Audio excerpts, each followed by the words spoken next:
Hey guys, that's Casey's arm. And if you hear noise, it's Toby down here chewing on a chew bone thing. I'm going to try to finish up the Jim White Carlsbad Cavern story. You know, I told you he found a skeleton. I'm going to read you some information I found. Now, this, I believe, was in New Mexico Magazine. Oh, it went away. Come back.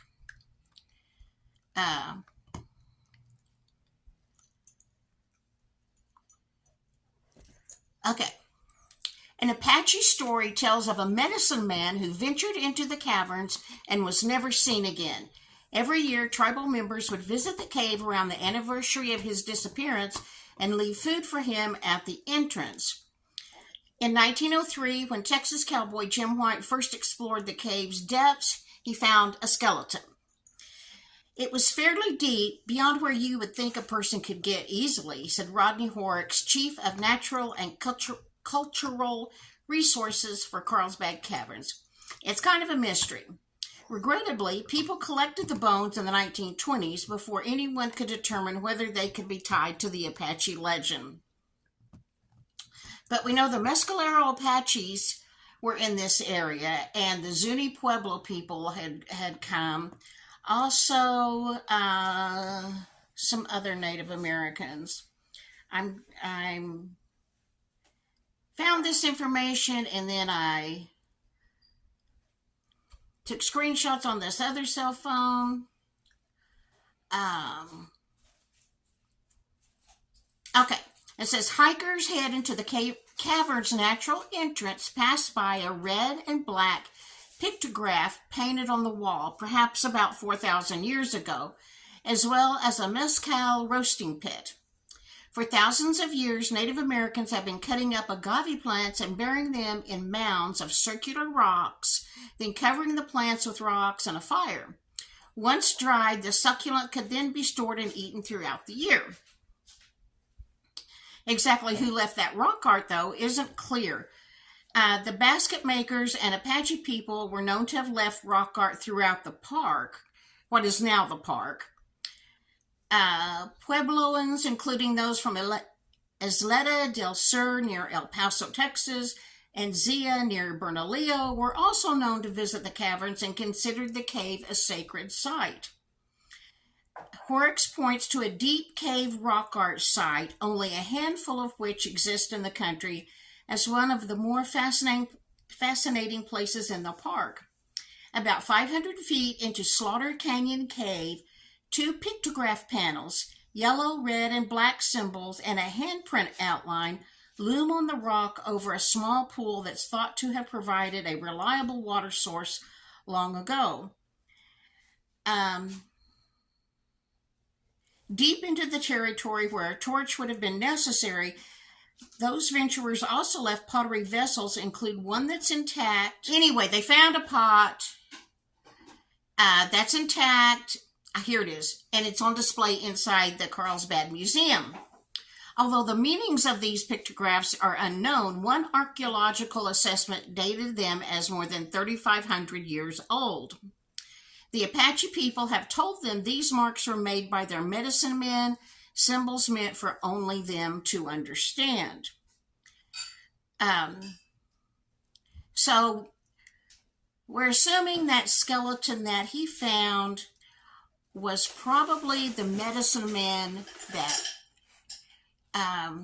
the Native Americans told the story down to generation that he had gone in there and never came out. Here is another article from American Field Trip, is where I found this one. It says, for about 14,000 years, there's evidence that the Native Americans knew about the cave all that time, but they didn't do much exploration of it. Some of the tribes believed mankind originated from the cave and shouldn't return to it. Some believe it was full of evil power and shouldn't be entered, and some believed it was too holy to enter. And I believe that particular cave that they believe is sacred, some of the tribes, I believe there is no access to it, no public access to it now. So that's the little bit I could find about the skeleton that Jim White found. I did find an article where he was talking about the skeleton, where he said that he tried to pick up the bones and they just crumbled, except for the skull, and he took that into a doctor into town, and after that nobody knows what happens to it. Next, I'm going to stick in a little clip. One of my subs said, why don't I have Casey take me for a ride and show the scenery around here? Okay. There is a video, I think the title of that video is The Cross at Groom, where I showed you scenery going from here down I-40 east to where this huge cross is near Groom, Texas. Zachary Thomas, a Miami Dolphins player, his family lives in that area and erected this enormous cross. That's a whole story in itself. Find that video in mine. I showed you the scenery there. We went south to Palo Duro Canyon, and I filmed scenery going there. It all looks exactly like this clip that I'm going to show you. This clip is north of town. So now I've covered north, south, east. Oh, I also did west when we went to Cadillac Ranch. So you see the same thing. It's all going to look the same. I live on the Great Plains of the country. It's flat. The only trees here and dry here are those that people have bought and planted. The only natural trees here, I guess, are mesquite bushes. I'll have Casey take me where I can take a picture. I don't think they were natural here too. They came from South Texas. They migrated up from south. This is the Great Plains. It's flat and bare. Here comes that clip. Oh, and after that clip, Casey's going to cut my hair. She's been watching videos on YouTube about how to cut hair. Casey is not a hairdresser, but it'll save me $20 at least. So stay tuned tomorrow and see what I have left. Okay, guys, here comes that little clip of what it looks. Honestly, this is what it looks like around Amarillo where I live. Any of you who've driven on I-40 east or west through Amarillo can attest to there's nothing here. It's just flat. Okay, guys, thank you for watching.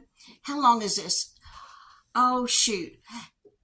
I'll have to save this for another video. I'll do another video later asking for some information. Okay, here comes that clip. Bye, guys. Watch the clip. It's only 23 seconds long, so if you blink, you'll miss it. Bye-bye. See you in the morning. This is on the north edge of Amarillo. There's a loop that goes all the way around Amarillo. Great big loop of 4-lane highway, and that's what this is. This is what it looks like here. North, south, east, and west. We are just on the Great Plains, and there's nothing here other than cattle and farmers' crops. But we like it here. Okay, that's it for today, guys. Hope you're doing well. Happy Labor Day. Bye-bye.